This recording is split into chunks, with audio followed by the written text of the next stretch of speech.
So before your final year at Miami, there's a lot of conversations revolved around Shedeur Sanders. Obviously, I'm assuming you guys have a great relationship. Some of the clips you've seen and stuff like that. What is it like for you to have like this rivalry with Shedeur? I don't have a rivalry with him.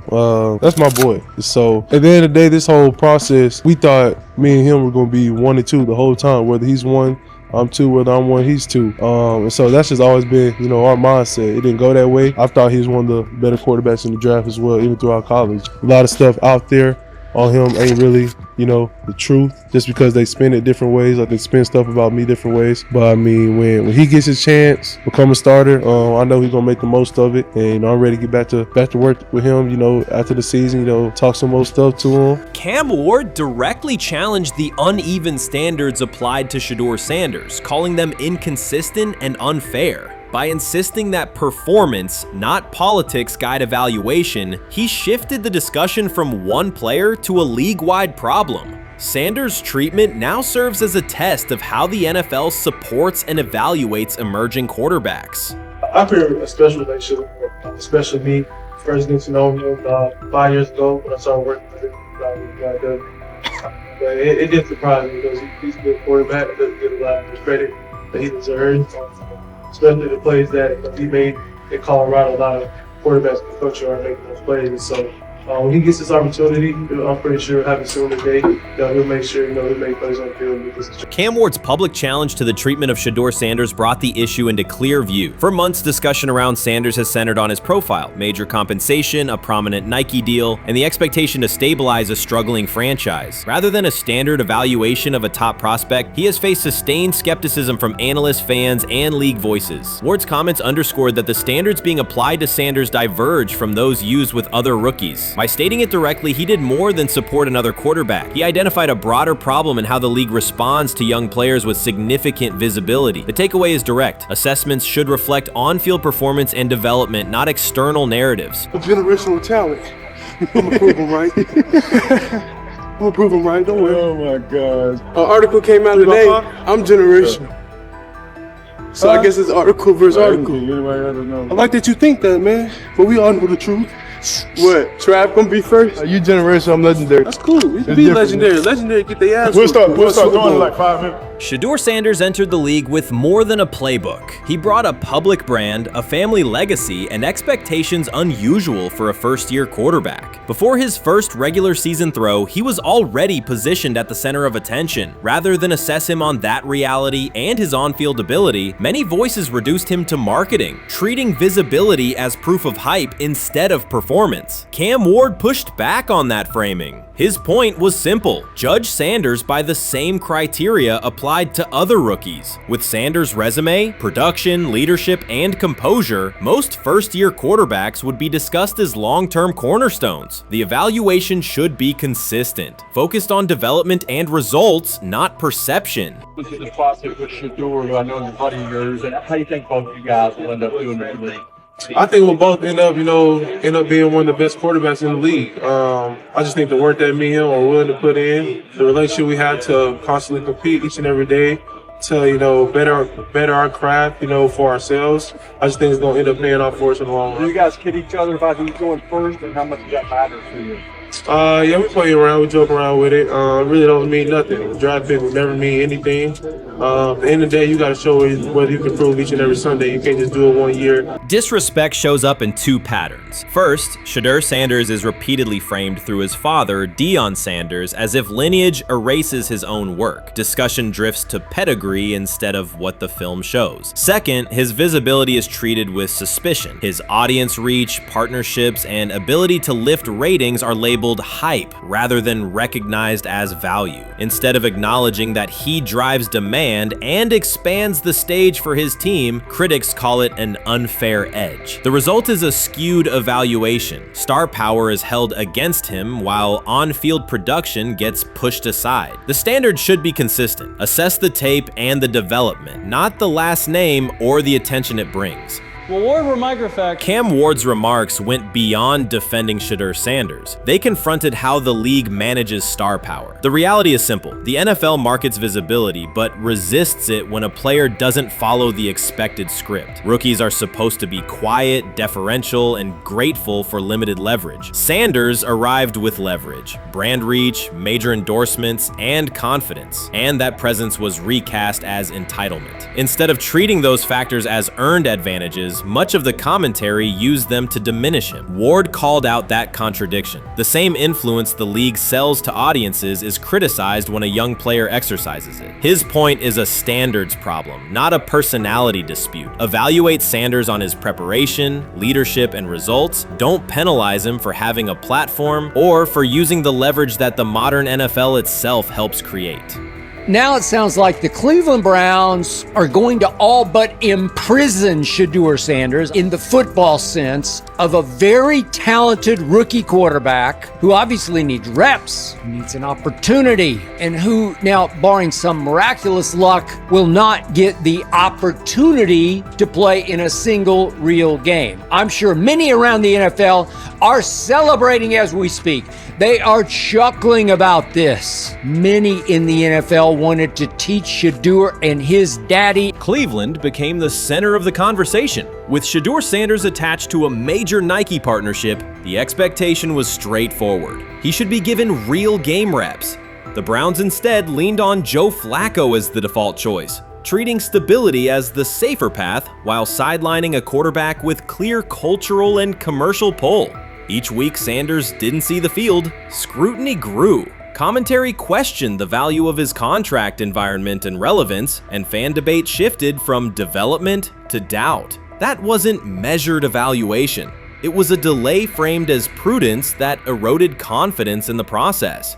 Cam Ward reset the terms of the debate. He pointed to an uneven standard. When veterans or other young players secure significant endorsements, it's considered smart business. When Sanders does it at scale, it's recast as ego or hype. Even the scope of his off-field agreements became ammunition against him rather than evidence of market demand. Ward's position is simple. Use one standard. Assess Sanders on preparation, decision-making, and progression, not on discomfort with his platform. Treat visibility as an asset, not a disqualifier. The issue isn't attitude or branding, it's the consistency of the evaluation. Ward called it directly. The treatment has been unequal, and it should be corrected by aligning opportunity with performance criteria. Fans need to recognize there's not a team in the league he'd start for. Not one. That's not ridiculous, that's not unfair, that's not a vast conspiracy. Shedeur Sanders fans are Angel Reese fans. They're just fair weather fans who don't really give a fuck about the sport. Most of them are just Dion fucking groupies that followed him when he went to fucking Colorado, just like Angel Reese's fans had never watched basketball prior to her playing at LSU, and they followed her to the WNBA and don't know shit about the sport.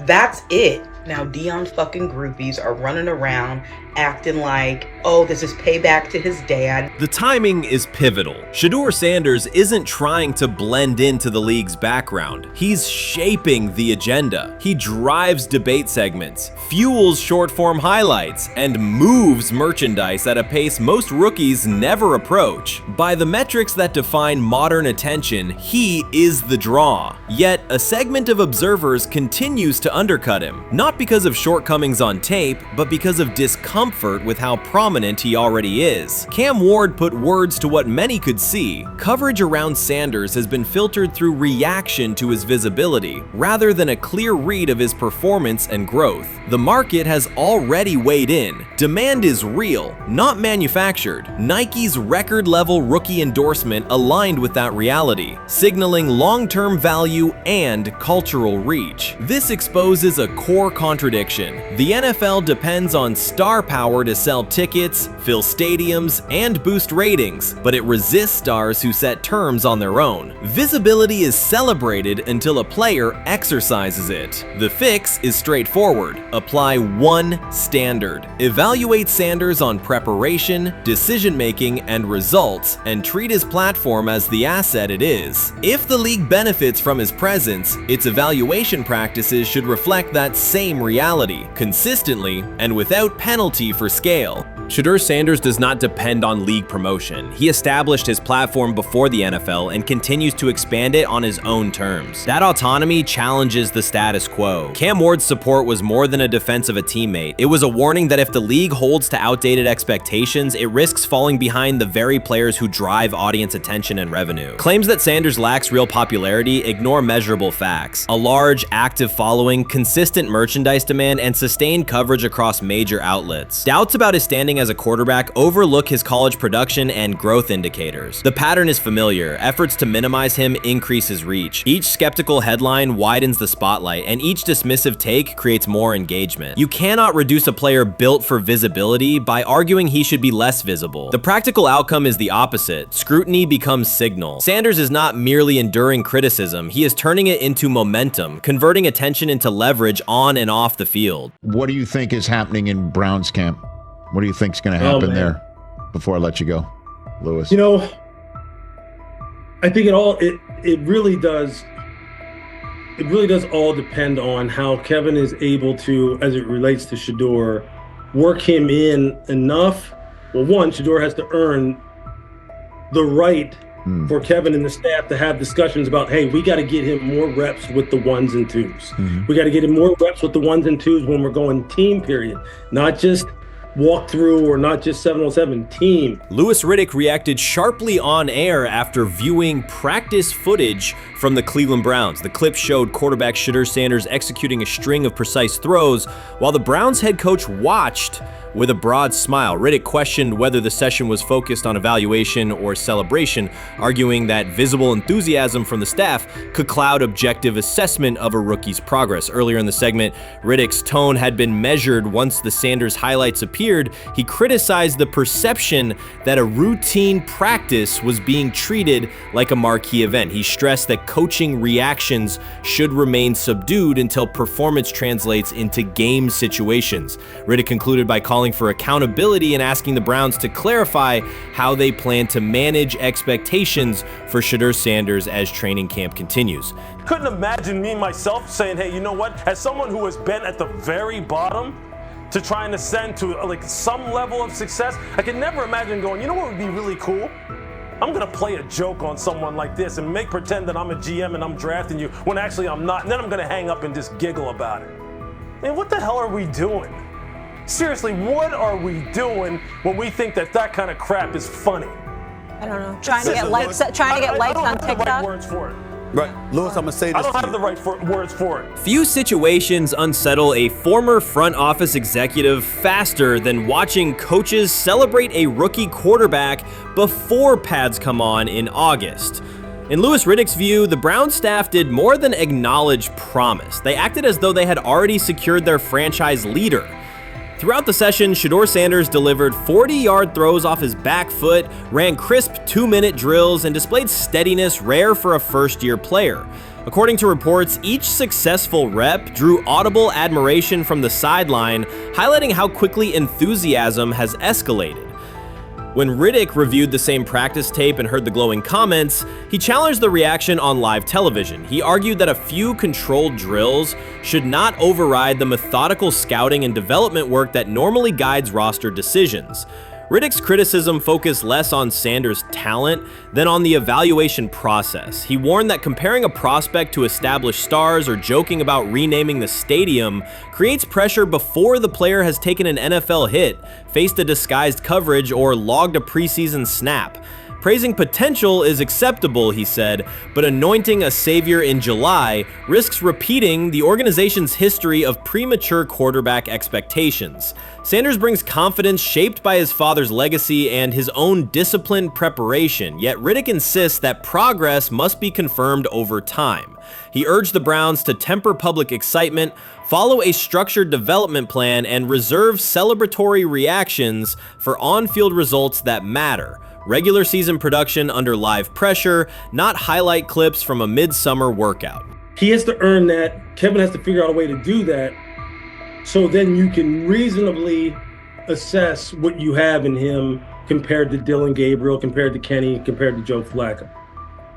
If you don't, then you know, the conversation around surrounding him is going to continue to be what it's been, which is, but for some people, he was overhyped all along. He's not that great of an athlete, doesn't have a big enough arm. There's a reason why he was a 5th round pick, blah, blah, blah, which I don't believe. I believe if he is given enough reps, earns enough reps, and then is given enough reps in meaningful situations, he can throw the ball just as good as Joe, if not better, just as good as Kenny, if not better, just as good as Dylan Gabriel. After more than 2 decades in personnel and broadcast analysis, Louis Riddick was dismayed to see a franchise bypass basic evaluation standards after only a series of eye-catching minicamp throws. Reviewing practice footage from Cleveland, he observed Shedeur Sanders drilling 40-yard passes against uncovered receivers and running 2-minute sequences with poise. In Riddick's view, those reps, conducted without pads, contact, or a disguised rush, show arm talent but reveal little about how a rookie handles game pressure. Riddick said the Browns' reaction drifted from objective assessment to outright admiration. Multiple reports indicated coaches were sketching new concepts for Sanders during dinner and referring to dedicated Shedeur packages well before a padded practice. Even the veterans in the quarterback room showed no visible alarm, a sign that staff excitement had already reset the internal depth chart conversation. The analyst emphasized that his concern is not Sanders' skill set. He acknowledged the quarterback's arm strength, footwork, and composure, but rather how quickly the club appears willing to declare him its long-term answer. Riddick cited several past prospects who received similar midsummer acclaim only to stall once real competition began. Given Cleveland's long history of quarterback turnover, he argued the organization should focus on incremental milestones, processing post-snap reads, surviving live pass rushes, and rebounding from mistakes on Sunday afternoons. Riddick urged the Browns to temper expectations and follow a structured development plan so Shedeur Sanders can progress without undue pressure. One coach reportedly admitted he replayed Tuesday's scrimmage film so often that he lost sleep, an anecdote Riddick offered as proof that enthusiasm is already outpacing reality. All asking now is what is going on with Shedeur Sanders, and so the floor is yours. Maybe you can make sense of this free fall with what was at one point the top-rated quarterback in this draft class. Yeah, see, I think at this point in time, this really isn't a football discussion any longer. This is a personal discussion. This is about it's a fit discussion. It's whether or not teams are just comfortable with everything that comes along with Shedeur in terms of who he is as a person, all the people that are surrounding him in terms of his inner circle, and whether or not teams deem that to be something that they're comfortable with. Right or wrong, that's the only conclusion you can really come to at this point. Louis Riddick voiced an escalating concern during the segment. Having witnessed numerous quarterback setbacks in his career, he worries another may be forming, not because Shedeur Sanders lacks talent, but because the praise around him is growing without restraint. Sanders has simply attended practice, delivered accurate passes, led the huddle, and shown the composure expected of an NFL player. Riddick fears the Browns' reaction, treating routine drills as proof of long-term success, risks setting premature expectations. He cautioned that the organization seems ready to celebrate a franchise savior before Sanders has taken a competitive snap, noting that such early adulation has derailed promising prospects in the past and could impede Sanders' measured development. Chris Carter's televised assessment of Shedeur Sanders triggered immediate pushback from Cleveland fans, local media, and even several Browns veterans. Carter dismissed Sanders, a 5th-round pick, as unprepared to start and framed the growing interest around him as purely a byproduct of surname recognition. Since that segment aired, practice reports have told a very different story. Observers inside the Browns facility describe a rookie quarterback who is closing the gap on Kenny Pickett and Dylan Gabriel with surprising speed. Sanders first turned heads in rookie minicamp by directing the huddle with a calm that belied his inexperience. Position coaches reported that he rarely repeated mental errors during installation periods, a trait they rank highly when grading young quarterbacks. In organized team activities, he showed consistent timing on intermediate routes, kept turnover numbers low in 7-on-7 periods, and demonstrated early command of Kevin Stefanski's protection calls. That steady execution earned him a handful of first-team snaps, reps that would ordinarily have belonged to Pickett by default. By mandatory minicamp, the rotation had shifted again. Practice notes from beat reporters detail the rise in Sanders' workload each day. Red zone series against the starting defense, 2-minute drills, and full field scrimmage possessions in which he checked out of called plays when fronts dictated it. Mary Kay Cabot, initially skeptical Sanders would challenge for game day snaps in 2025, wrote after consecutive sessions in mid-June that his footwork, release speed, and pocket management had, quote, meaningfully tightened since rookie camp. Her tone marked a clear departure from early spring projections that labeled Sanders a long-term developmental project. The broader quarterback context in Cleveland magnifies that progress. Deshaun Watson's availability and form remain uncertain after 2 injury-interrupted seasons, while Pickett's transition from Pittsburgh has been uneven. Dillon Gabriel's arm strength is evident, but coaches continue to stress hesitation in his full-field reads.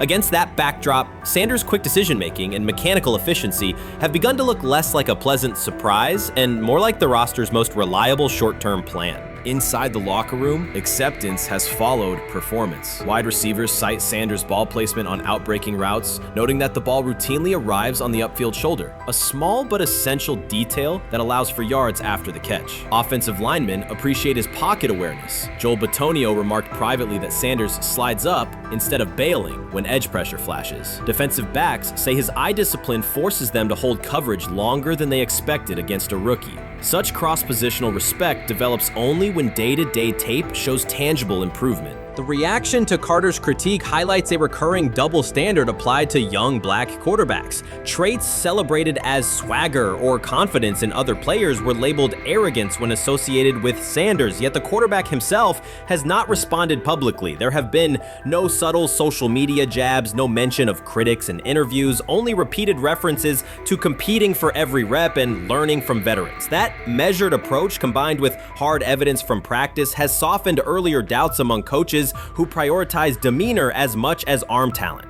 Within the coaching staff, the discussion now centers on readiness thresholds. Stefanski's scheme relies heavily on quick rhythm throws, defined reads, and disciplined pocket movement. Those requirements align with Sanders' strengths: a compact release, willingness to target the middle of the field, and instinctive timing on RPO concepts carried over from his college tape. Staffers reviewing cut-ups from joint practices note that his internal clock already approximates NFL speed, a metric they did not expect to see until mid-season at best. If that trajectory continues through preseason games, the Browns face a consequential decision. Starting a 5th-round rookie 6 weeks after training camp opens would unsettle salary cap assumptions, depth chart politics, and external perceptions of organizational stability. Yet the internal mandate remains clear: the most prepared quarterback will play. That standard places Sanders in genuine contention because every practice metric used to grade readiness, turnover ratio, red zone efficiency, third down conversion rate has trended in his favor since early June. The organizational stakes are considerable. Cleveland has cycled through starting quarterbacks at a startling pace over the past decade, shifting from first-round investments like Baker Mayfield to high-cost gambles such as Watson,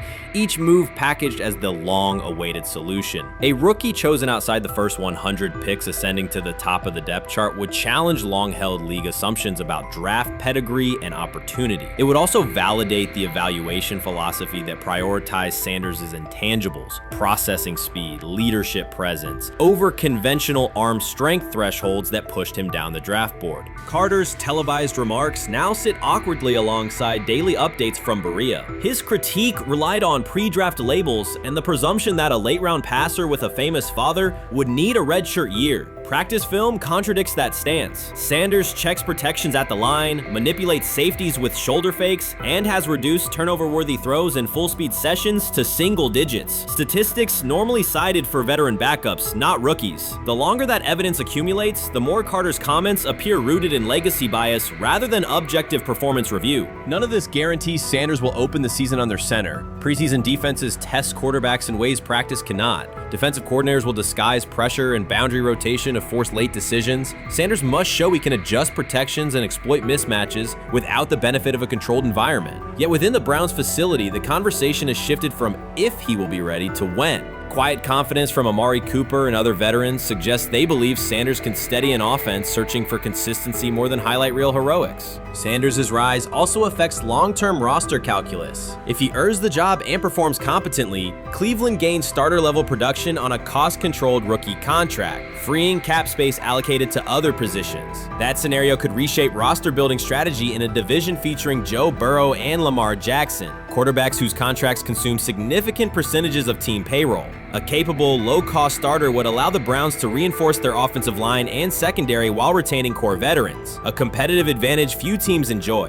For now, the focal point remains daily improvement. Sanders continues to arrive before sunrise, reviewing the previous day's install with the quarterback coach, then staying after practice to throw on-air routes with receivers low on the depth chart. Coaches track those habits closely because consistent routine underpins performance when adversity strikes in live games. Each incremental gain strengthens the argument that readiness depends on preparation and aptitude, not draft slot. Carter's segment reminded the league how quickly assessments can become outdated when they lean on perception over evidence. Sanders' steady climb up the depth chart underscores the counterpoint. In the NFL, tape is the final arbiter. Should Sanders translate practice efficiency to preseason success, the Browns may discover that the solution to their long-standing quarterback riddle arrived quietly in the 5th round, carrying little more than confidence and a willingness to work.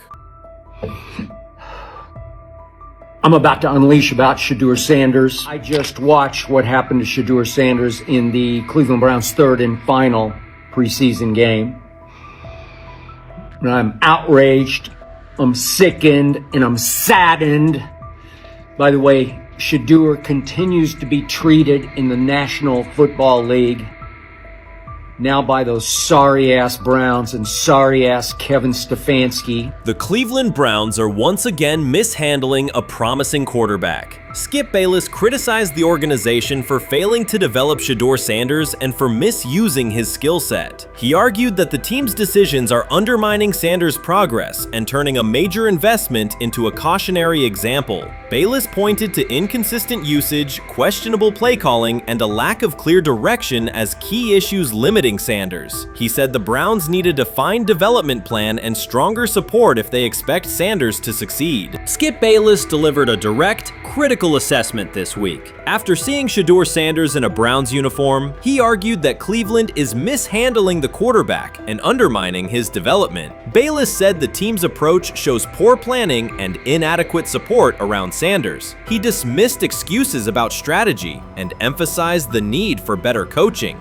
deployment, and protection. In his view, the Browns are setting themselves up for problems before the season begins unless they establish a clear plan for Sanders. Given the team's recent decisions, his reaction is understandable. Cleveland has a history of inconsistent quarterback development. Shedeur Sanders is a premium prospect, the son of a Hall of Famer, a proven college performer, and a widely recognized figure. The organization should prioritize his reps, protection, and a clear development plan, not place him behind Dylan Gabriel as if he were a secondary option. But I'm going to answer this question by saying Shedeur Sanders, and I'm going to tell you why. I think he's being set up to fail. That's right, I'm going to say it. Okay. Here we are on national television, right? There's been 11 practices, if I remember correctly. He's been starting against, he's been playing against the 3rd unit. He's 4th on the depth chart. And then suddenly you throw him into the start line, and he hasn't had any reps for the first team at all. Think about that. So you're just going to throw him to the wolves like that, huh? I mean, you know, if he had first team snaps in practice. Yet here we are. Cleveland has one of the most publicized prospects and is handling him like a depth piece. The broader issue is the franchise's long record of quarterback instability and inconsistent development. That history colors every move they make. When the Browns draft a quarterback, fans don't anticipate a long-term answer. They brace for another reset. Shedeur Sanders should be treated as a priority, not as an afterthought behind Dylan Gabriel. Let's give him a chance. Let's give him a chance with the play calling. You know you have an offensive line that isn't playing that well. So what do? Why not just play the short game so he can get the ball out of his hands very fast to run a competent goddamn offense? Outside of that, Shedeur has to be better in understanding that the offensive line that you're working with right now is not adequate.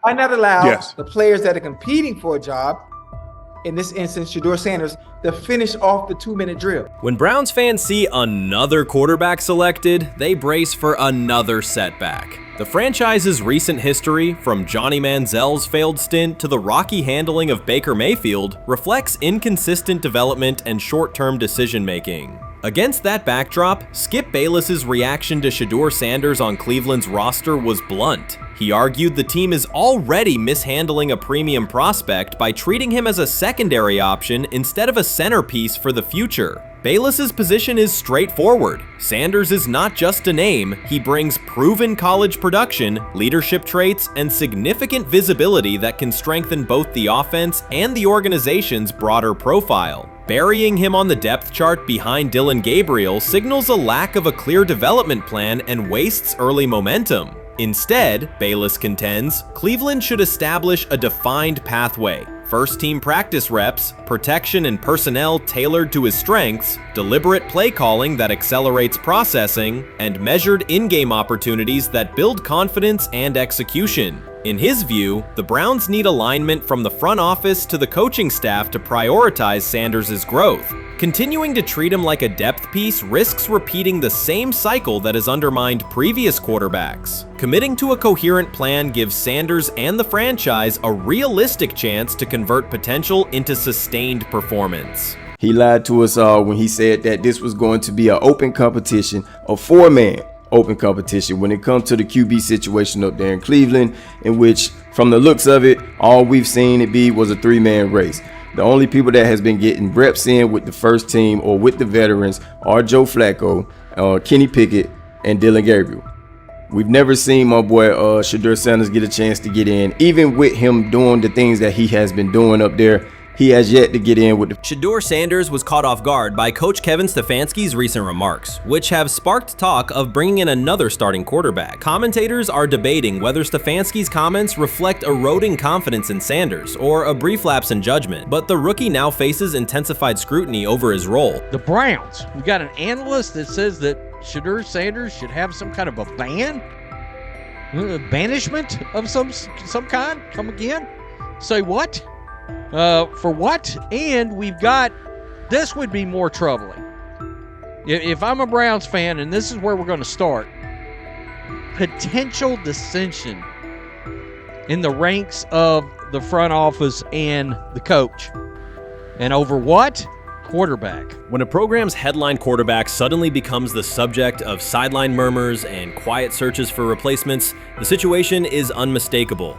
It's a breach of trust. Shedeur Sanders, the passer who put Colorado back in national conversations with his production and profile, has just received a clear message that his job security is in question. Coach Kevin, the assistant previously considered to be in Sanders' corner, made remarks that ignited speculation about changing quarterbacks. Fans, analysts, and even Deion Sanders are now reassessing the team's unity and its true plan for the position. The comment was no accident. It was a deliberate signal that the staff may soon elevate a backup. For perspective, Shedeur Sanders did not step into ideal conditions last season. He was sacked so often that Colorado could have dedicated a locker to every opposing edge rusher who reached him. Could I possibly go to bat for Kevin Stefanski as a great head coach? No, I couldn't.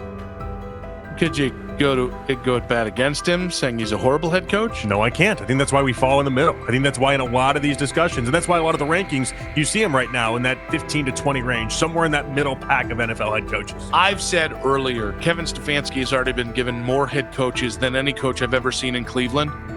Starting with the decision to move on from Baker and him clearly still having another level to get to in Tampa. Last season, Shedeur Sanders often had to operate behind an offensive line that provided minimal protection, yet he still delivered precise throws and critical drives. At times, he seemed to be carrying a struggling roster almost on his own. Despite the constant pressure, he never complained, never threatened to transfer, and never acted entitled. He remained with Colorado because he trusted the program, trusted his father, and believed in the team's larger mission. That loyalty is why Coach Kevin Stefanski's recent statement that the quarterback competition is wide open struck so sharply. The remark implies that Sanders' starting role is insecure, as though the player who absorbed countless hits while holding the offense together is simply another name competing with walk-ons and first-year athletes who are still learning the cadence. This goes beyond ordinary coach language about fostering competition. It introduces genuine uncertainty about the staff's confidence in Sanders and invites speculation that Colorado is actively assessing outside options through the transfer portal. By characterizing the position as vacant, Stefanski has planted seeds of doubt that could quickly evolve into rumors and undermine the stability of the locker room.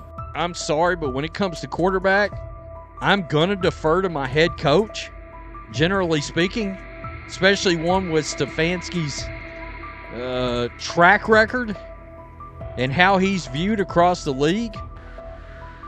So this is interesting because it tells you Kevin Stefanski's not a Shedeur Sanders guy. And it also tells us who made these picks. Exactly.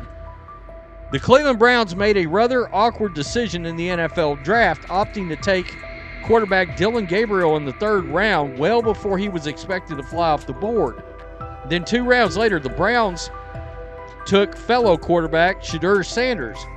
So what exactly is going on? Discussion has begun about whether Colorado is actively evaluating another quarterback and preparing for life after Shedeur Sanders. Analysts are debating whether Coach Kevin's move is calculated strategy or a misstep that jeopardizes team stability. Sanders remains a top NFL prospect, Deion Sanders' son, and the program's public face. His highlights dominate social media and his jerseys outsell the team's victories, yet he is once again being asked to reaffirm his position. The issue is more than routine roster management. It intersects with the family dynamics that shape the program. By portraying the quarterback job as open, Coach Kevin signals to both Shedeur and Deion that the staff is willing to move on despite Sanders' stature. For Shedeur, sitting through film sessions while hearing talk of potential replacements adds an unwelcome layer of uncertainty to an otherwise proven resume. The decision may reflect a desire for a quarterback with a different profile, perhaps someone more mobile and system-oriented, rather than a dismissal of Sanders' accomplishments. Many observers declared Deion Sanders was finished. They argued that his public style attracted unnecessary attention, that his health had deteriorated too far, and that his coaching career was approaching an abrupt conclusion. They misread his resolve. When speculation intensified, Sanders did not schedule a press conference or issue a formal statement. Instead, he released a short video recorded at his Texas home, walking alongside recording artist Lil Wayne. The footage established 2 facts. Although Sanders still walks with a limp, he remains active, and he intends to return to the sideline. Reports from USA Today and ESPN confirm that Sanders had temporarily left Colorado to recover from a significant, undisclosed medical condition. He lost 14 pounds and missed several summer practices, leading to widespread debate about his future. Unofficial sources suggested complications related to previous blood clot issues, but no official diagnosis was provided. Throughout Sanders' absence, numerous media outlets framed his situation in crisis language, frequently questioning whether he would coach again. By comparison, when coaches such as Lincoln Riley paused their duties for health or family reasons, coverage emphasized understanding and patience, an imbalance that reflects a common difference in how high-profile black coaches are treated. Sanders' silence was not a retreat, it was a period of recovery. During rehabilitation, he relied on family, faith, and trusted colleagues, yet stayed connected to his program through brief online updates. The video with Lil Wayne demonstrated that he retained strong support from influential friends, countering narratives that portrayed him as isolated or on the verge of retirement. The visual evidence showed that his setback is temporary, and that he remains determined to lead Colorado into the forthcoming season. Since accepting the Colorado position, Sanders has dramatically elevated the program's national standing. He first drew national attention to Jackson State and the broader HBCU football landscape, then moved to Boulder and transformed a one-win team into a central storyline in college athletics. His approach, combining hip-hop culture, direct communication, and open expressions of faith, has challenged conventional expectations for head coach behavior. Each step forward has been met with heightened scrutiny. His time at Jackson State was labeled a publicity stunt, his departure for Colorado was framed as abandoning HBCU culture, and his social media presence has been cast as distraction from traditional coaching responsibility. Critics often magnify Sanders' missteps and question his motives, while comparable actions by other coaches receive neutral or sympathetic coverage. Showings of enthusiasm from Brett Favre and disciplinary intensity from Nick Saban are celebrated as competitive passion, yet Sanders' displays of confidence are frequently labeled arrogance. The discrepancy illustrates deeper biases rather than differences in performance. Sanders' success challenges entrenched expectations of how a college football leader should look, speak, and act, especially a black coach who refuses to downplay his identity. During his convalescence, Sanders maintained close communication with his staff and athletes, reinforcing the standards he had established: discipline, accountability, and belief. The program's daily messaging continued to emphasize preparation and resilience, signaling that Sanders' influence persists even when he is away from campus. Athletes echoed his mantras during workouts, confirming that his leadership extends beyond physical presence. Sanders acknowledges the seriousness of his medical challenge, but has refused to let it define him. He has publicly discussed leaning on scripture and prayer, explaining that his purpose as a mentor, father, and coach extends beyond personal adversity. In that context, the video of him walking in the Texas sun was less a strategic media effort than a straightforward demonstration of continued commitment to his team and mission. Colorado still requires Sanders' vision. Prior to his arrival, attendance was low, national media attention was minimal, and recruiting momentum had stalled. Sanders' leadership brought renewed energy, authentic identity, and higher standards of accountability. Players who previously lacked representation in college football leadership found a coach who shares, affirms, and elevates their cultural background. Sanders supplements conventional coaching priorities, scheme, fundamentals, and execution with empowerment initiatives that cultivate self-confidence and authenticity. As preseason camp approaches, Sanders intends to resume full involvement, even if medical recovery remains ongoing. His presence is expected to restore on-site leadership, stabilize the locker room, and direct media coverage toward on-field progress. For Sanders, the objective extends beyond compiling wins. It includes completing a cultural transformation that expands how success and leadership are defined in modern college football. Those who predict his decline overlook the underlying traits, faith, perseverance, and purpose that have supported Sanders throughout his career. Doubts, rumors, and disproportionate scrutiny have followed him from playing days into coaching, and he has consistently responded with results. His current health setback is another obstacle, not a conclusion. The broader initiative he leads, centered on authenticity, opportunity, and high standards, continues. When Sanders returns to the sideline, it will mark the next stage of a movement he has guided from Jackson State to Boulder. The recent period of quiet has been strategic rather than passive. Instead of defending himself in daily briefings, Sanders focused on rehabilitation, remote program oversight, and family support. Each brief social media message reinforced a consistent theme: faith and preparation. He has articulated gratitude for medical professionals and has reiterated that his mission at Colorado is unfinished. His public references to scripture have been direct but measured, aligning with his long-standing practice of integrating faith into leadership. By walking through his ranch with Lil Wayne, Sanders signaled continuity. The clip underscored that influential supporters remain engaged, that Sanders' broader network values his vision, and that he remains capable of navigating physical challenges. The visible limp was not evidence of imminent retirement. Rather, it documented the reality of ongoing recovery and the resilience with which he approaches each obstacle.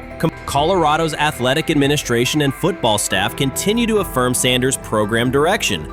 Recruitment communications cite his established record in fostering cultural relevance and national exposure. Prospective athletes respond to a coach who presents a transparent path to development, both on and off the field. Current players refer to Sanders' coaching points with clarity, citing specific drills and expectations that remain unchanged during his absence. These indicators demonstrate that the core structures Sanders implemented are functioning, and that his return will be an amplification, not a restart. Criticism regarding Sanders' public persona often conflates media style with coaching substance. Analysis from opponents suggests that social media engagement dilutes football preparation, yet Sanders' staffs emphasize time management and delegation. Defensive and offensive coordinators handle in-game adjustments, while Sanders directs overall culture, recruitment, and leadership. He has articulated that visibility serves to amplify program accomplishments and enhance player opportunities, not replace strategic football planning.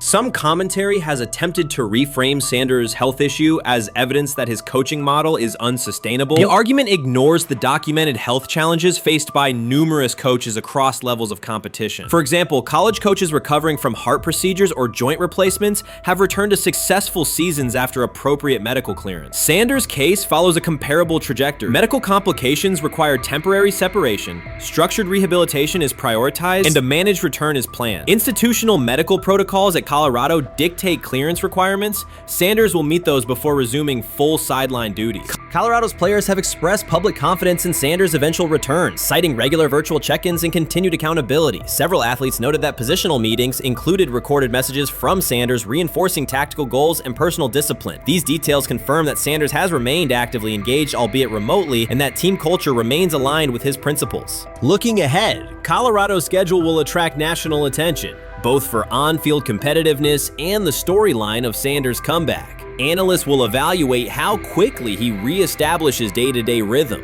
and whether his physical limitations influence practice oversight. Internal planning accommodates gradual escalation of responsibilities, with medical staff and strength and conditioning personnel contributing to phase reintegration.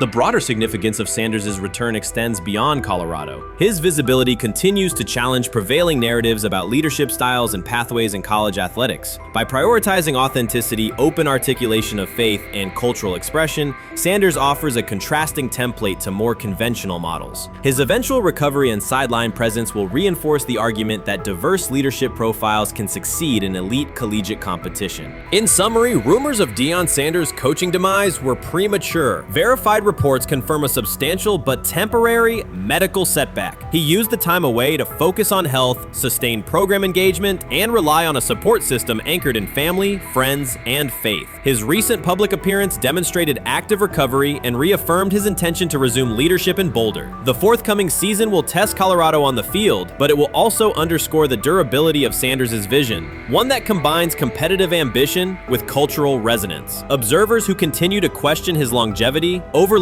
the resilience and purpose that have defined his career. Sanders' return is imminent, and the movement he leads remains intact. They have never loathed college football itself. They have resisted the people determined to reshape it. When Deion Sanders, black, direct, unapologetic, walks into a room of power brokers and speaks with authority instead of deference, critics recoil. During his playing days, they complained about celebrations and gold chains. Now that he is a head coach, mentor, and father, they label him something more polite, but just as dismissive: a problem.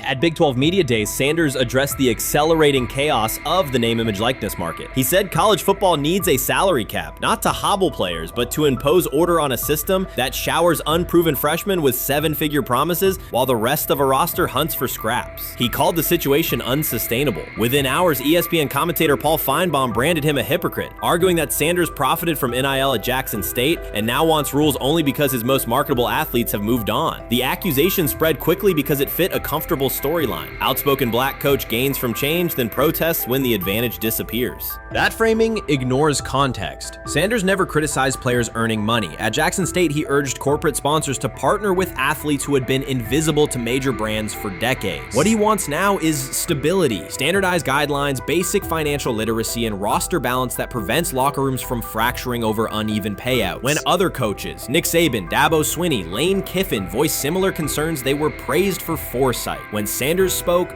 the tone shifted to suspicion. The difference is not the message, it is the messenger. Feinbaum's response followed a familiar script. When black leaders question the structure of the sport, their motives are interrogated, their credibility attacked, and their competence doubted. He did not level the same charge at Jimbo Fisher when Fisher complained that NIL disturbed recruiting. He stayed silent when Kiffin lamented the transfer portal. But Sanders, who raised enrollment and television ratings at Jackson State, brought unprecedented attention to Colorado in one season and consistently mentors players beyond football, was called opportunistic. Feinbaum dismissed the cultural impact Sanders created: the exposure for historically black colleges, the draft pick developed, the infrastructure improved, reducing his work to a marketing stunt dependent on star sons Shedeur and Shiloh or two-way standout Travis Hunter. Sanders did not retaliate. He returned to practice, media obligations, and recruiting. His confidence is rooted in faith and in the responsibility he feels toward young athletes whose lives will extend decades beyond their highlight clips. When he asks for NIL boundaries, he is thinking about freshmen handed large sums without guidance,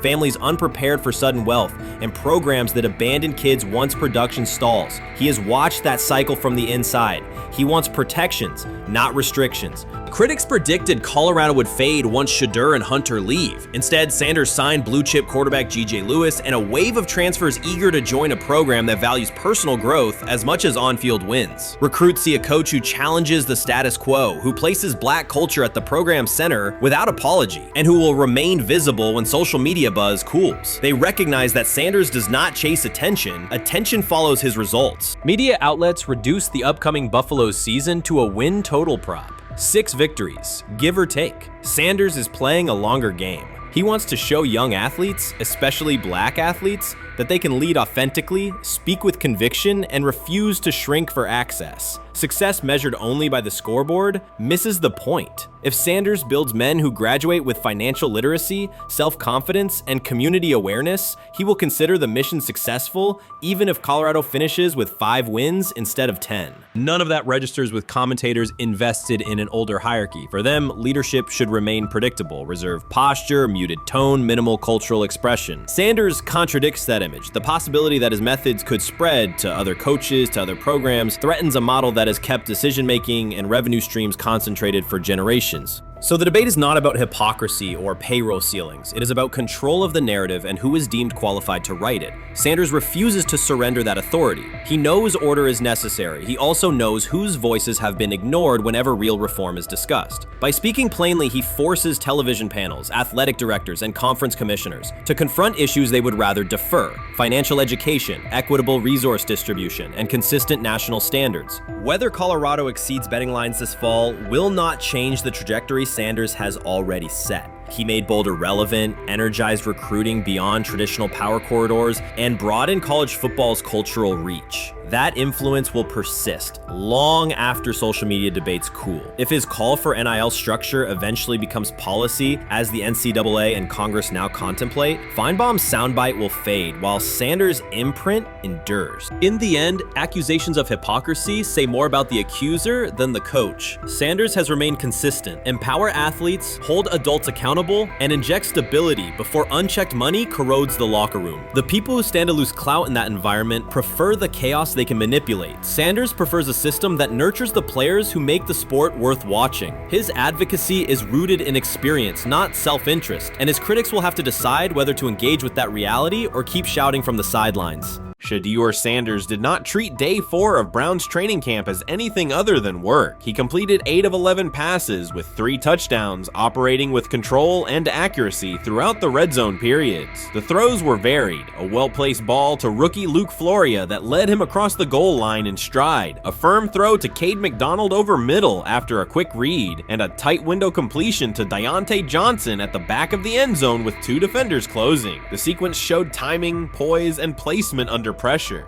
While national attention centered on Joe Flacco's underneath completions and Kenny Pickett's option and rollout periods, Sanders produced scoring plays on schedule. The performance was not the product of broken coverages or end-of-period reps. It came within structured work, with defenders in position and the offense executing standard progressions. The accuracy rate, 8 completions on 11 attempts, reflected consistent mechanics and decisions. The operation was steady from huddle to snap to finish. Despite that session, the distribution of first-team snaps did not change. Camp logs indicated that Pickett and Dillon Gabriel continued rotating with the starters, while Sanders remained primarily with the second unit. With the first preseason game approaching, that choice drew more attention from observers who expected productive days to be followed by expanded opportunities. The question surfaced again: what additional evidence is required to evaluate Sanders with the top group? The 3 touchdowns illustrated different aspects of his profile. On the throw to Floria, Sanders used a measured trajectory to lead the receiver away from contact and into the end zone. On the ball to Johnson, he identified leverage, held the safety with his shoulders, and delivered to a precise spot at the back line. On the throw to McDonald, he eliminated the first read, reset, and drove the ball into the window before the hook defender could squeeze it. Each score reflected a particular tool: anticipation, manipulation, and velocity within standard timing.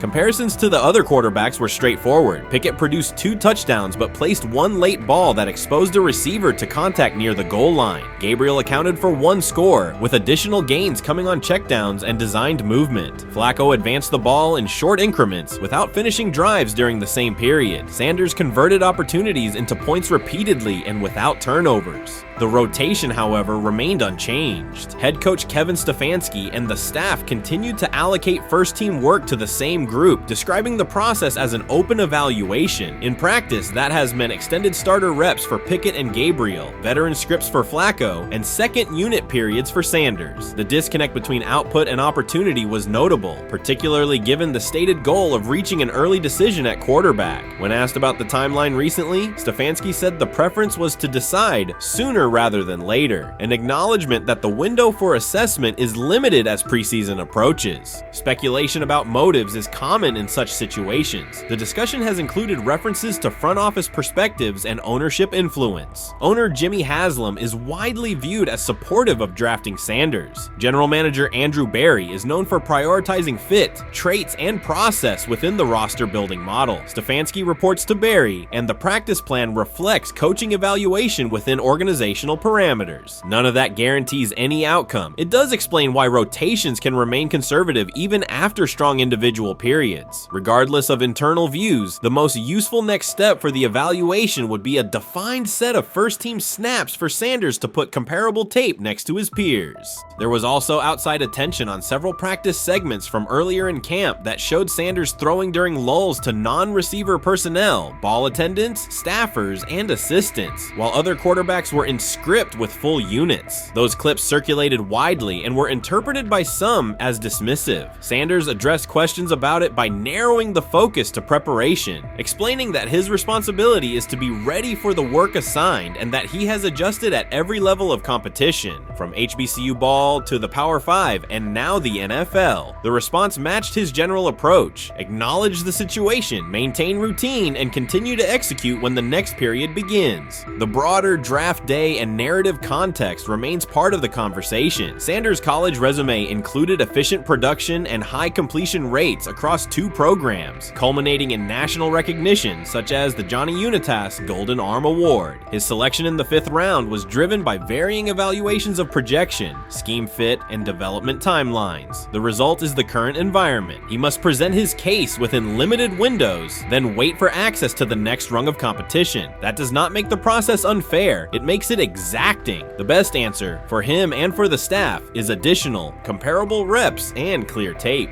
Fan reaction after day 4 was direct. Social accounts and comment threads filled with assessments that centered on performance rather than reputation. Sanders produced 3 touchdowns, avoided negative plays, and showed command in the red zone. Supporters pointed to that tape and asked for opportunities with the starters to verify whether the same rhythm carries over with the top receivers and linemen. The message was not about headlines. It was about the logic of evaluation in a compressed calendar. From an operational standpoint, Sanders' day reflected consistent fundamentals. His base was disciplined, his eyes matched his feet, and his timing aligned with route depths. On the Johnson score, he used a subtle shoulder turn to hold the safety before resetting and throwing to the back line. On the McDonald throw, the ball was out on the second hitch, arriving before the defenders could converge. On the Floria play, the arc and placement minimized the hit risk and maximized the run-through. Those are portable traits. They translate across units if the timing with receivers is established through reps. The staff's balancing act is real. They must prepare the presumed week 1 starter with sufficient continuity while also giving developmental players enough exposure to judge ceiling and floor. That tension is present in every camp. The cleanest path through it is to carve out defined first-team sequences for each competitor and evaluate the tape against comparable defenses and situations: high red zone, low red zone, 3rd and medium, and 2-minute. Sanders' performance on day 4 strengthened the case for such an allocation. Context matters off the field as well. Earlier in the offseason, 2 speeding citations, 91 miles per hour in Brunswick and 101 miles per hour in Strongsville, prompted public comment from Barry, who emphasized standards and safety. Sanders accepted responsibility, stated that he learned from the incidents and moved on. In camp, he has kept the focus on football tasks, install retention, cadence management, protection IDs, and post-practice review. He has also continued to build rapport across position groups, including veteran receivers and defensive backs, so that timing and expectations are clear when reps arrive.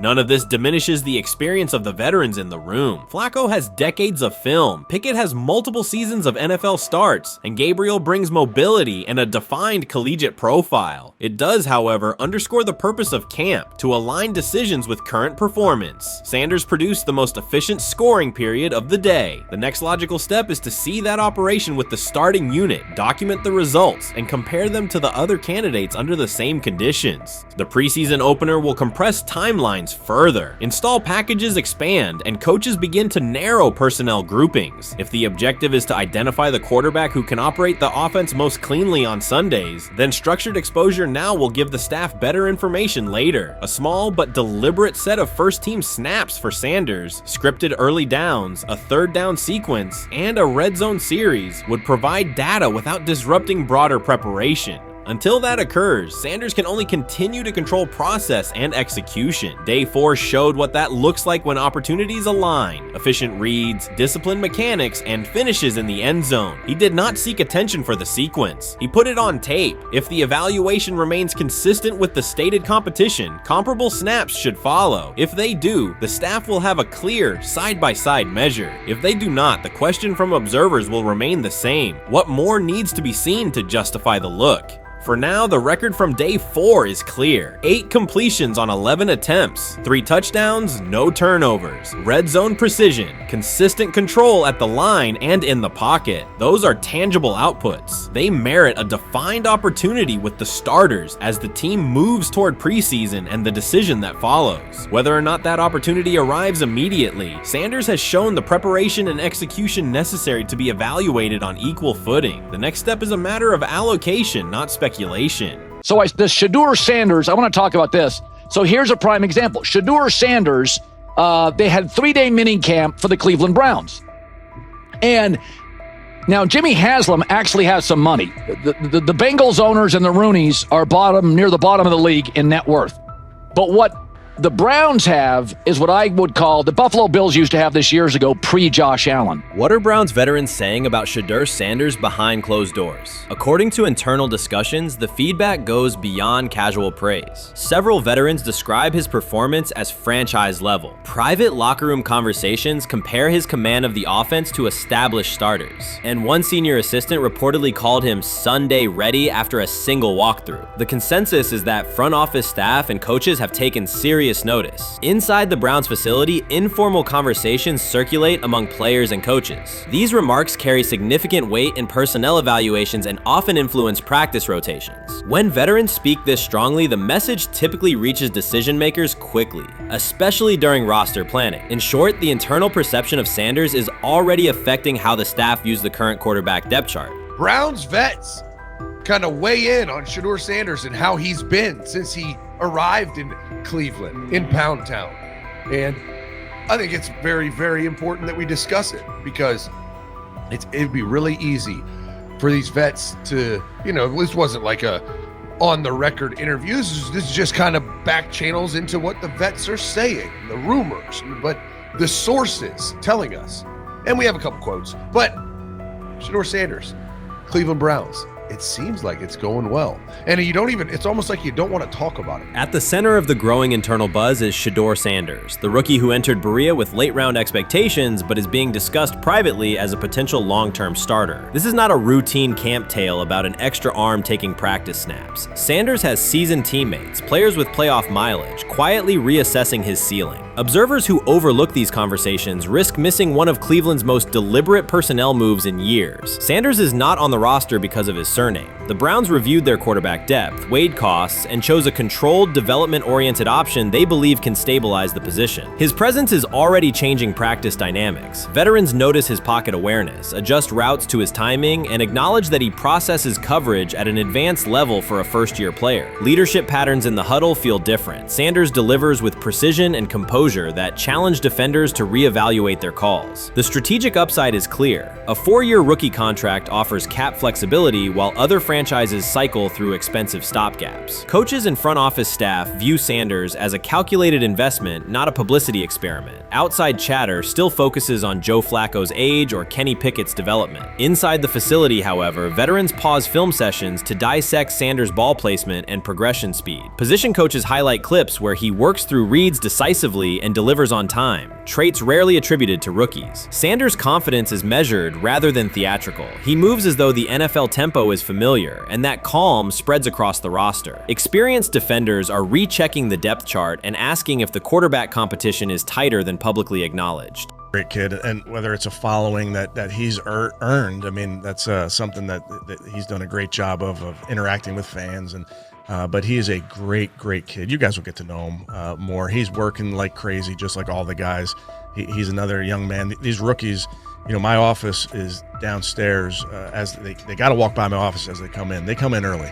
And Shedeur, just like all those guys, he's in there early. He's getting his work done. He has not yet secured the starting job. Evaluations so far come only from brief practice periods, no comeback drives, no national headlines, just steady execution in shorts and helmets. In a league that celebrates splashy debuts, Shedeur Sanders is earning trust rep by rep. Veterans typically withhold judgment until late in camp, yet several are already studying his footwork and timing, which suggests genuine respect. Inside the building, coaches sense that the Browns may have finally found a stabilizing presence at quarterback. Cleveland's recent history underscores why this matters. The team has started 9 quarterbacks over the past 2 seasons, an indicator of instability rather than depth. Sanders arrives with composure, arm strength, and a well-known surname, so any sign of readiness is magnified. Financial context also plays a role. The Browns are allocating a significant portion of the salary cap to Deshaun Watson, whose performance has not matched that investment. To manage costs, the front office signed 4 additional quarterbacks on low-impact contracts. Together, they account for far less than Watson's annual cap figure. If Sanders continues on his current trajectory, that structure could give Cleveland both competitive clarity and much-needed financial flexibility.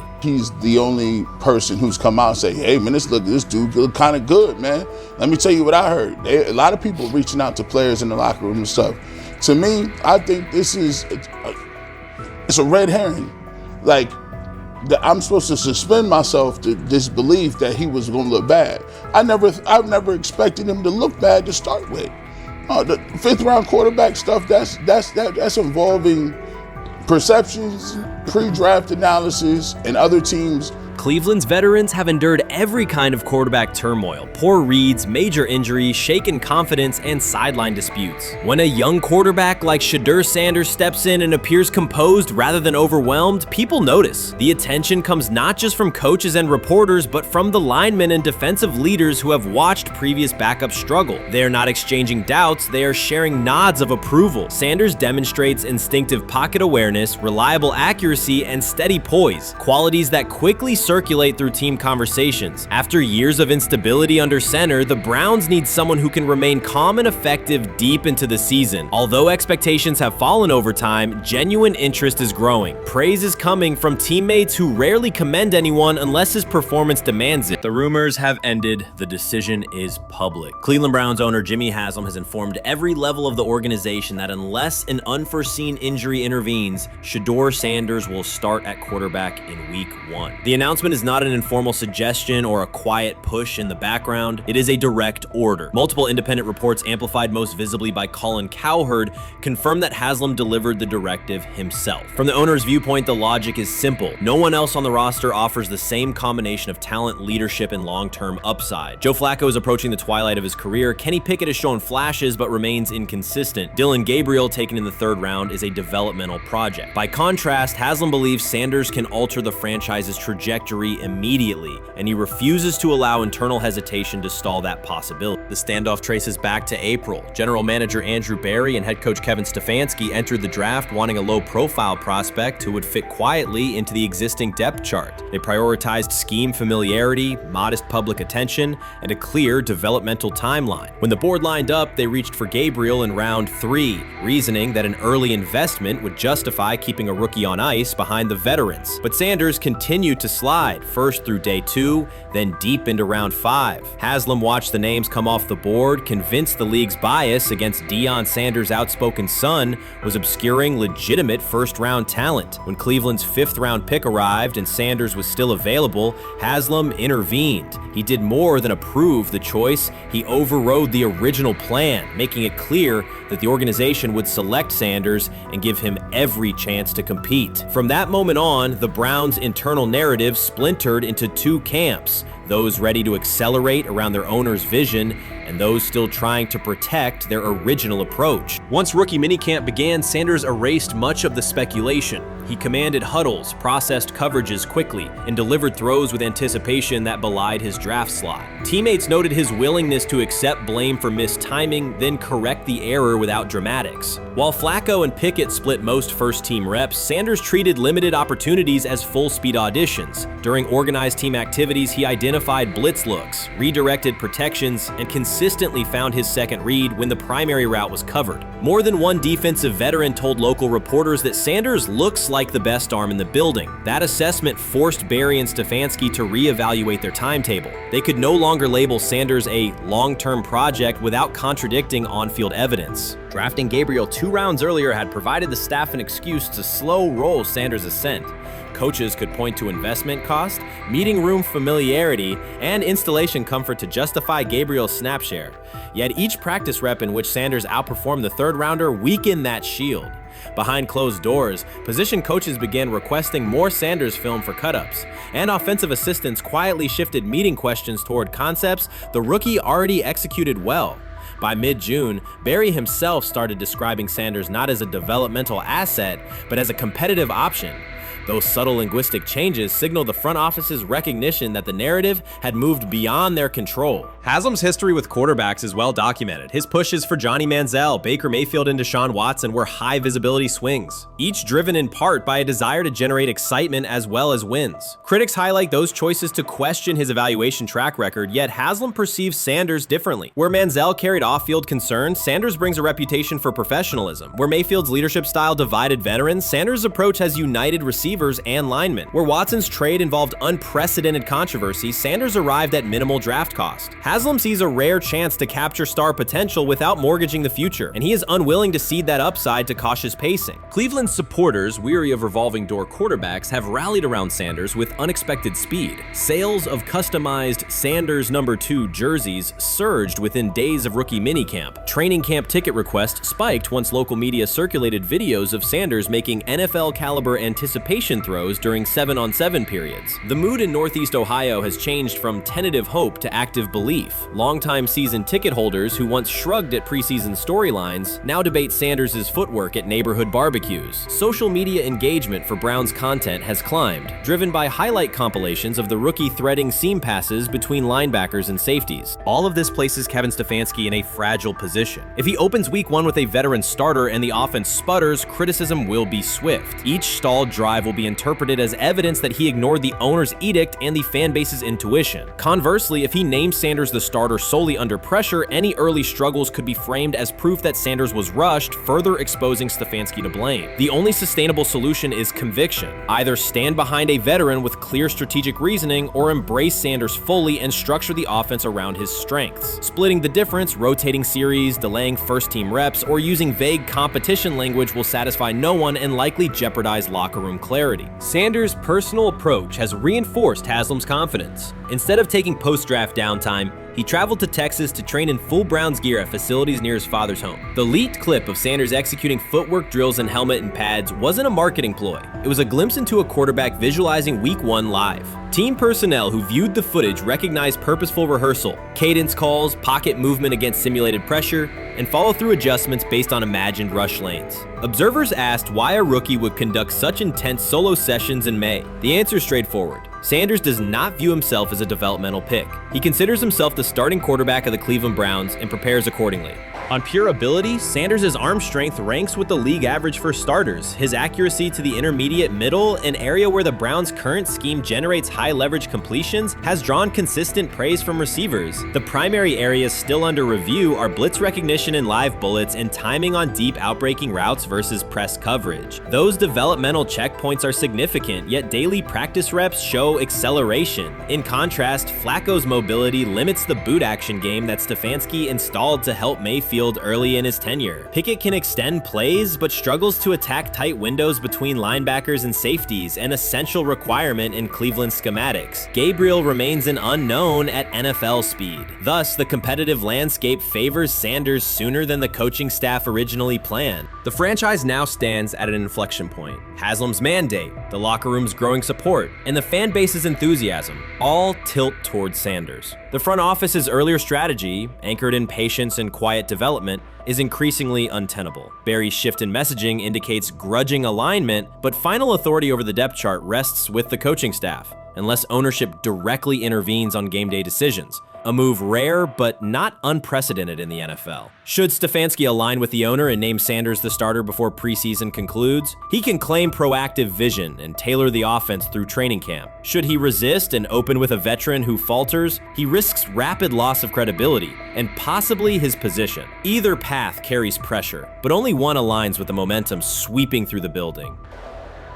For 2 decades, the Browns have cycled quarterbacks without securing a stable star. Each new hope, whether draft pick or trade acquisition, has collapsed under injuries, inconsistency, or organizational disarray. The possibility that Sanders could finally anchor the position is not merely a football storyline. It is a potential cultural reset for a fan base defined by resilience. Haslam's insistence reflects that awareness. Cleveland needs a leader who can win on Sundays and project confidence every other day of the week. Sanders has shown he can shoulder expectations without retreating from scrutiny. That trait, more than arm talent alone, is why the owner views him as indispensable. Voluntary workouts transition to mandatory minicamp next week. If Sanders receives a substantial share of first-team snaps, observers will interpret it as the staff's acknowledgement that the competition is tilting decisively.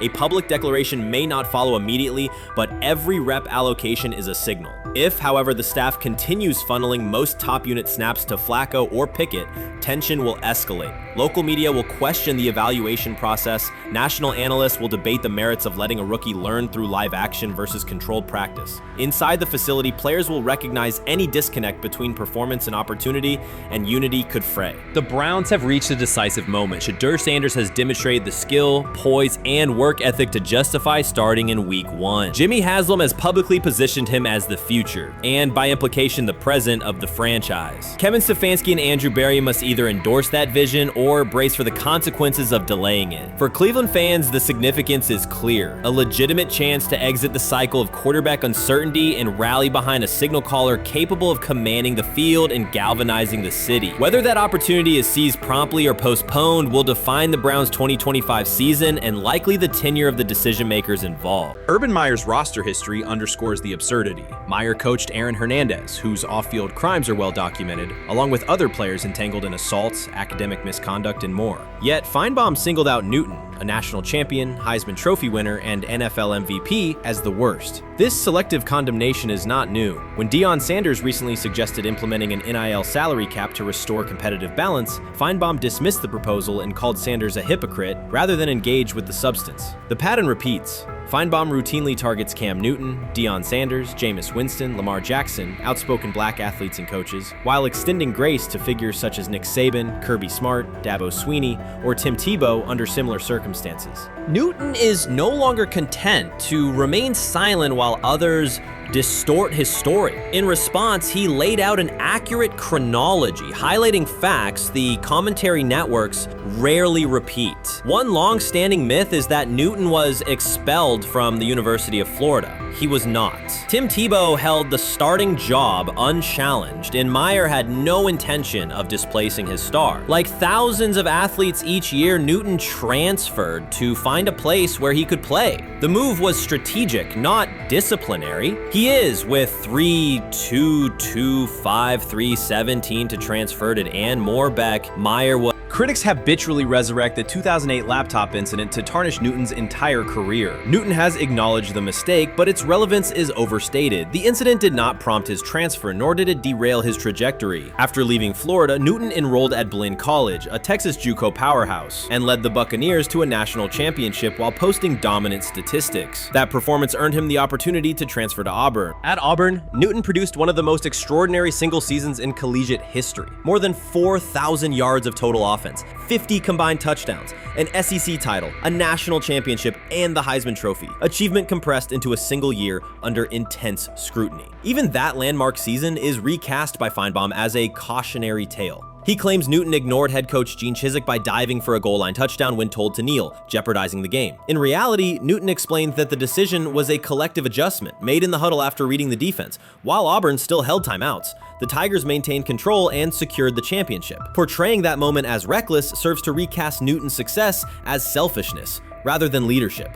Feinbaum's approach to Sanders reflects the same dynamic. When Sanders urged a structured NIL ceiling to protect athletes and stabilize rosters, Feinbaum immediately labeled him hypocritical. Yet when Saban or Swinney voice identical concerns, Feinbaum frames them as thoughtful guardians of the sport. The inconsistency reveals that the determining factor is not the argument but the identity of the speaker. Unapologetic black leaders who control their narratives, challenge entrenched hierarchies, and Feinbaum's commentary often functions as a check on that influence. fans. Newton countered Feinbaum's latest attack with a concise statement. "You're lying, Paul. Please stop." Behind those words lay a broader indictment of the media machinery that weaponizes half-truths. By calling Newton the worst player Meyer coached, Feinbaum was seeding doubt among fans, front office evaluators, and future historians. Newton, now an established media presence and entrepreneur, no longer depends on traditional outlets to correct the record. He reminded audiences of 3 essential truths. He departed Florida on his own terms, he led Auburn with support from coaches and teammates, and he captured every major accolade available in college and professional football without conforming to prescribed expectations. An unspoken rule lingers in American sports discourse. Black athletes may excel, but must do so quietly, gratefully, and without highlighting systemic inequities. Newton broke that expectation early by celebrating with unreserved joy, answering questions candidly, and refusing to minimize his personality. For some commentators, that confidence is reinterpreted as arrogance. Feinbaum's repeated attempts to undermine Newton follow a familiar script of policing behavior rather than analyzing performance. Yet, legacy rests not in a pundit soundbite, but in tangible achievements and public memory.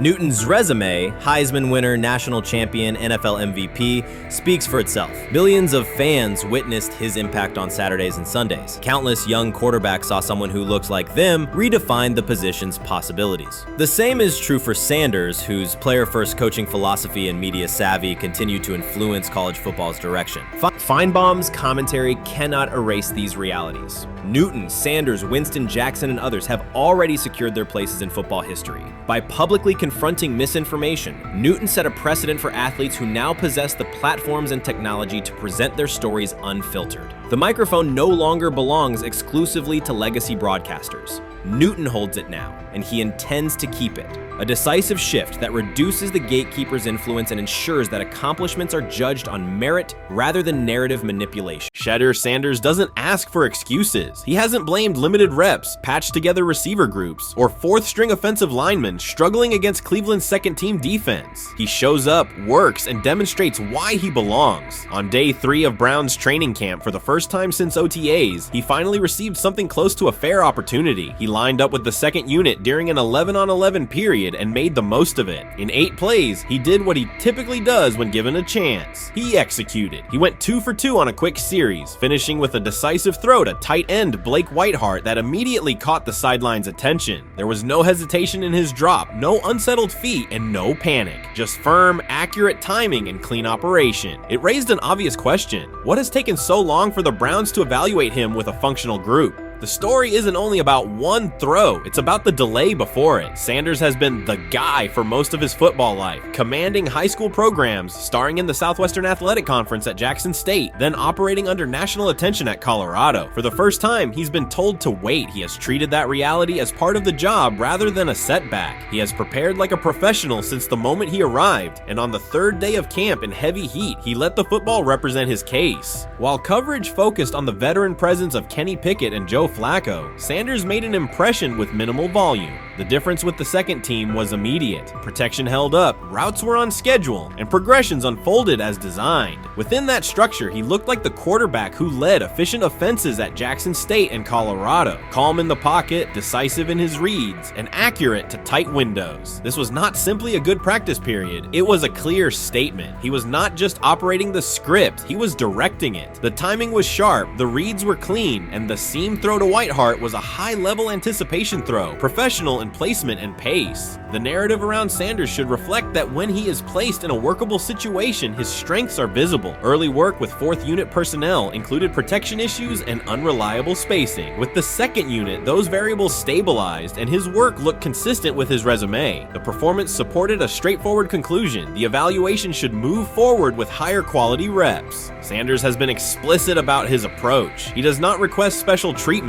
He intends to be prepared so that when an opportunity appears, he can step in without a drop-off. He has said he wants to be ready for anything and not offer explanations after the fact. That mindset fits what teammates and coaches have observed. A quarterback focused on the assignment, not the conversation around it. The conditions were demanding: relentless sun, heavy humidity, and a practice tempo that stressed decision-making. Many players fatigued as the session wore on. Sanders did not show signs of rushing reads or forcing the ball. He managed the pocket, reset his base when necessary, and continued to deliver on time. The path he has taken, HBCU starter in the SWAC, then Power 5 starter under constant attention, has prepared him for compressed evaluation windows. He has been under scrutiny for years. The Heat did not change his process. He moved defenders with his eyes, anticipated breaks, and stepped into throws with balance. The crowd was not chanting his name, and there were no ovations. That was irrelevant to the task. He is focused on the locker room and the staff, and he is building credibility the same way he did at previous stops, by being reliable when the ball is snapped.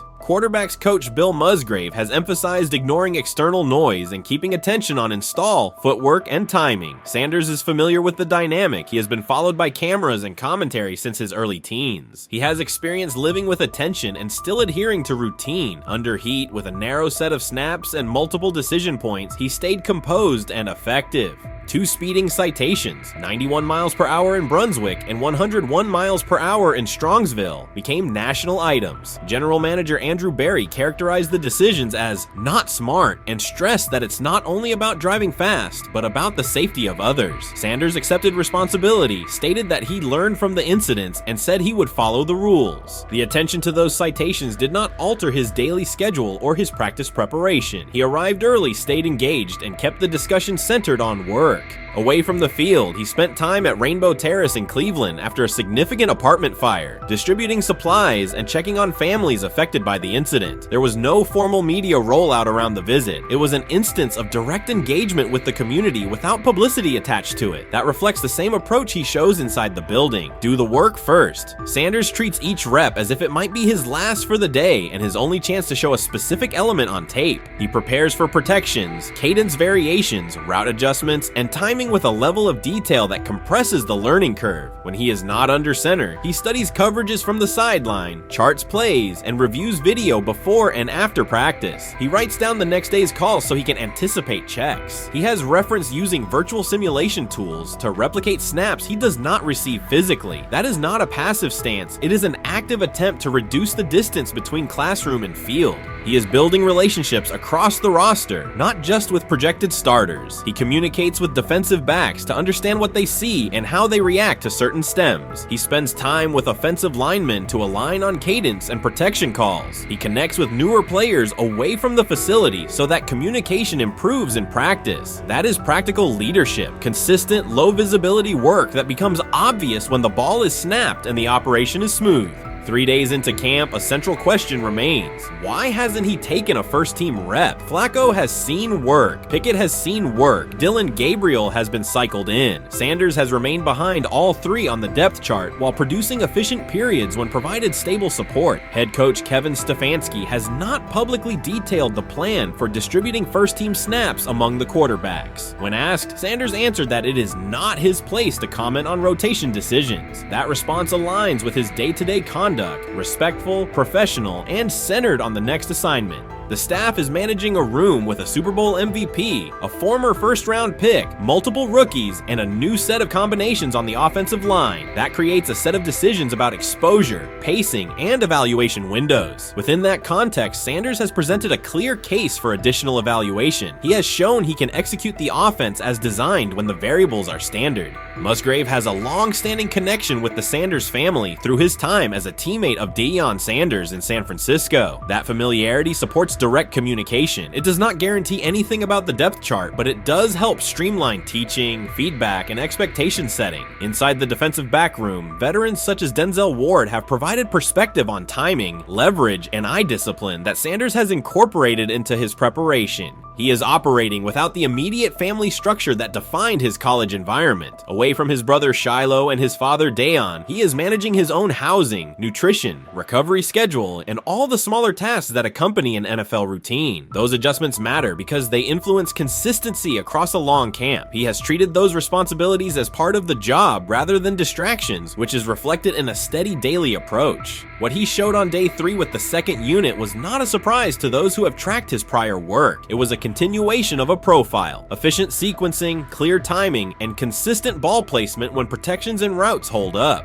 The 8-play period was short, but it was enough to reinforce the point. He doesn't need a large sample to demonstrate baseline operation. He needs a fair sample to test ceiling and adaptability. There is also the matter of perception. Public attention concentrated on the speeding tickets and the general manager's response. Less attention fell on the preparation, the efficient period with the second team, or the community engagement at Rainbow Terrace. That imbalance is common in training camp narratives. Sanders has handled it by keeping his answers simple and his focus on football. He has not tried to redirect the conversation. He has done his work and waited for additional reps. The objective next step is straightforward. Expand the evaluation with higher unit personnel and standard opponents. That does not require a complete reshuffling of the depth chart. It requires allocating a defined sequence of first-team snaps so that timing with starting receivers and protections with starting linemen can be measured on tape. The staff can then compare operation speed, accuracy under pressure, red zone decision-making, and 2-minute mechanics against the other quarterbacks. That is the most direct way to clarify the competition. None of this dismisses the experience or track records of the veterans in the room. It emphasizes that the purpose of camp is to test assumptions with current performance. Sanders has provided enough evidence with the second unit to justify a broader look. He has shown that the pace of his feet matches the pace of his eyes, that he can hold safeties with his shoulders, and that he can drive intermediate throws without float. He has also shown discipline to take the clean completion rather than force the vertical shot when leverage dictates otherwise. Every day, he has addressed the controllable items, meetings, note-taking, install recall, cadence management, and post-practice review. He has not asked for public guarantees. He has asked for an opportunity to compete on comparable terms. The 8-play sequence with the second unit was a small but clear example of what he can do when those terms exist. The staff's communications have been measured. Stefanski has not laid out a schedule for first-team rotations publicly. Barry addressed the speeding incidents directly and emphasized standards for decision-making off the field. Sanders accepted the criticism, adjusted his behavior, and moved forward. Those are the relevant facts. What remains is a football evaluation that can only be completed by giving him snaps with the top group and measuring the results. If that evaluation occurs and he performs at the level he showed with the second unit, the conversation will shift from potential to placement. If it does not occur, the question will persist through camp. Why not test the full picture? Sanders has built a case based on preparation, poise, and execution. He has demonstrated leadership by building relationships across the roster. He has shown maturity in handling external issues directly and moving on. He has given the staff reasons on the field and in the building to continue the process.